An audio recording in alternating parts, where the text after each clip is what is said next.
Welcome to VBS news. Saroor Nagar mandal LB Nagar NTR Nagar Padmashali సంఘం ఆధ్వర్యంలో ఎన్టీఆర్ నగర్ పద్మశాలి సంఘం నూతన సంవత్సర క్యాలెండర్ ఆవిష్కరణలో పాల్గొన్న పద్మశాలి సంఘం ముఖ్య అతిథులుగా పున్న గణేష్ నేత, కర్ణాటి వెంకటేశ్వరం నేత, తలాటి రమేష్ నేత, గడ్డం లక్ష్మీనారాయణ నేత, ఎన్టీఆర్ నగర్ పద్మశాలి సంఘం కార్యవర్గ సభ్యుల ఆధ్వర్యంలో నూతన క్యాలెండర్ ఆవిష్కరణ.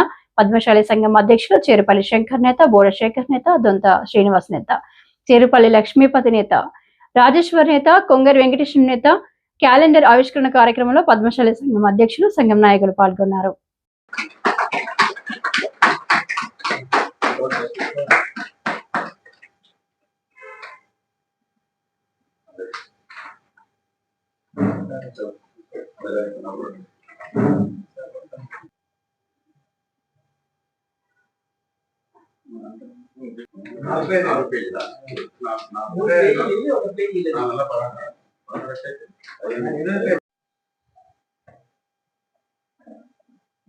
అందరికీ నమస్కారం.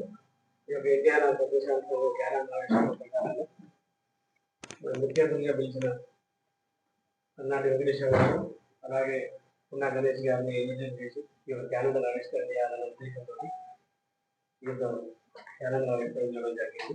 ఈ యొక్క కార్యక్రమం ముందు చేయాలన్న ఆలోచనకు మనం దగ్గర ఎన్టీఆర్ నగర్లో చేయాలన్న ఆలోచన ఉంది. లేదు మన అందరిలో కూడా చేయాలన్న ఆలోచనతో ముఖ్య అతిథులుగా పిలిచి ఈ యొక్క క్యాలెండర్ ఆవిష్కరణ చేయడం జరుగుతుంది. ఈ యొక్క కార్యక్రమానికి మేము ప్రతిసారి క్యాలెండర్ గుర్తిస్తున్నాం, ఎక్కడో అప్పుడు చేయాలన్న ముఖ్య ఆలోచనతో చేస్తున్నాము. కానీ ఏమైతుందంటే మా దగ్గర 60 ఉన్నారు, కనీసం పింఛనిప్పించే పరిస్థితి లేకుండా ఉంది. మా దగ్గర కొంతమందికి మన సంఘం తరఫున సహాయం చేసి మన సంఘం ఉంది అన్న ధీమతోటి కొంతమంది మనకు సహకరించాలన్న ఆలోచన వచ్చినా కానీ వాళ్ళు ఏమంటారంటే మాకేం చేస్తలేరు, మాకు 60 ఏళ్ళు 50 ఏళ్ళు ఉన్న ఆలోచన ఉంది. మనం అందరితో పాటు కలిసి పెద్దవాళ్ళతో మనం కలిసి ఆవిష్కరణ చేస్తే సపోర్ట్ గా ఉండాలన్న ఆలోచనతో ఈ యొక్క కార్యక్రమాన్ని ఇక్కడ చేయడం జరుగుతుంది. ఈ యొక్క కార్యక్రమానికి వచ్చిన పెద్దలందరికీ ధన్యవాదాలు. కూడా బలోపేతమై ఐకమత్యంతో నుండి 10 మంది పద్మశాలిలకు ఉపయోగపడేటువంటి విధంగా మనం అండగా ఉండాల్సినటువంటి బాధ్యత మనందరి మీద ఉందని చెప్పి మరొకసారి తెలియజేస్తూ ఈ క్యాలెండర్ ఆవిష్కరణ కార్యక్రమానికి ఇచ్చిన మీ అందరికీ కూడా హృదయపూర్వక నమస్కారాలు, ధన్యవాదాలు తెలియజేస్తాం.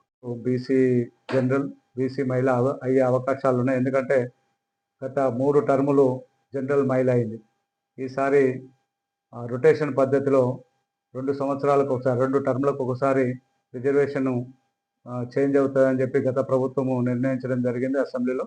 అదే ప్రకారంగా 2 టర్ములు అయింది కాబట్టి ఇప్పుడు వచ్చే ఎలక్షన్లో బీసీ మహిళ ఆర్ బీసీ జనరల్ అయ్యే అవకాశాలు ఉన్నాయి. కాబట్టి మా బీసీ మహిళ ఆర్ బీసీ జనరల్ అయ్యే అవకాశాలు ఉంటాయి. కాబట్టి ఏదేమైనా కూడా మన పద్మశాలి ఎక్కడ ఉన్నా కూడా, పద్మశాలి ఎవరు నిలబడ్డా, ఎక్కడి నుంచి ఏ పార్టీ నుంచి నిలబడ్డా కూడా, తర్వాత పద్మశాలి లేని పక్షంలో బీసీలు ఎక్కడ ఉన్నా కూడా బీసీ మూవ్మెంట్ నడుస్తుంది. కాబట్టి మనం వాళ్ళని గెలిపించుకోవాల్సిన బాధ్యత మనం అందరం ముందుండి సమయం ఇచ్చి, ఎందుకంటే బీసీల దగ్గర మన దగ్గర ఆర్థికంగా బలహీనంగా ఉన్నాయి. ఒక సొంత భవనాలు లేవు, తర్వాత నిధులు లేవు.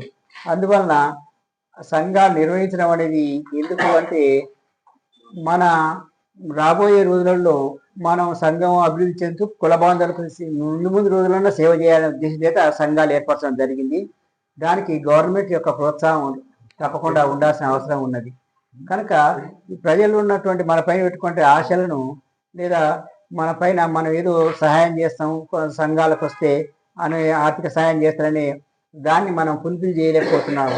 ఎందుకంటే పిల్లలకు స్కాలర్షిప్లు ఇవ్వడం కానీ, బీద పిల్లలకు స్కాలర్షిప్లు ఇవ్వడం కానీ, ఇంతకుముందు చెప్పినట్టుగా కుల బాంధవులకు చాలా వరకు నేత వృత్తిపైన ఆధారపడి జీవిస్తున్నారు కనుక వాళ్ళందరికీ ఆర్థిక ఆదాయం తక్కువగా ఉంటుంది కనుక వాళ్ళందరి సంక్షేమం కొరకు 2 గదుల ఇళ్లను సంక్షేమం చేయడం కానీ, పెన్షన్ శాంక్షన్ చేయించడం కానీ, ఎప్పుడు కూడా మీరు ఎన్టీఆర్ నగర్లో చేసుకోవడం సాంప్రదాయం ఇచ్చి ఇక్కడ సంఘానికి రావడం, మీరందరూ కూడా కలిసి వచ్చి ఇక్కడ ఆవిష్కరణ చేసుకోవడం కూడా చాలా మంచి పరిణామం. ఎందుకంటే ఏ సమస్యలు ఉన్నా మన సర్కిల్ సంఘం ముందుకు వెళ్తుంది కాబట్టి మీ సమస్యల్ని కూడా ఇక్కడ తీసుకొచ్చినట్టయితే ఏ సమస్య ఉన్నా, ఇప్పుడు మీరు చెప్పినట్టు రేషన్ కానివ్వండి, కార్డులు, పింఛన్ కార్డులు కానివ్వండి, ఏదైనా మన అధ్యక్షుల ఆధ్వర్యంలో, మన సంఘం ఆధ్వర్యంలో ఒకటి మనకు సర్కిల్ సంఘం ఉంది అనే గుర్తింపు ప్రతి ఒక్కరికి పోవాలి. ఎందుకంటే అందరు గుర్తిస్తున్నప్పుడు మన సంఘాలు కూడా మన మెయిన్ సంఘాన్ని గుర్తించాలి. ఆ గుర్తింపు మీరు తీసుకొచ్చి ఈ క్యాలెండర్ ఇక్కడ ఆవిష్కరణ చేసినందుకు మీ అందరు కూడా ప్రత్యేకంగా ధన్యవాదాలు తెలియజేసుకుంటూ ముగిస్తున్నాను. జై పద్మశాలి.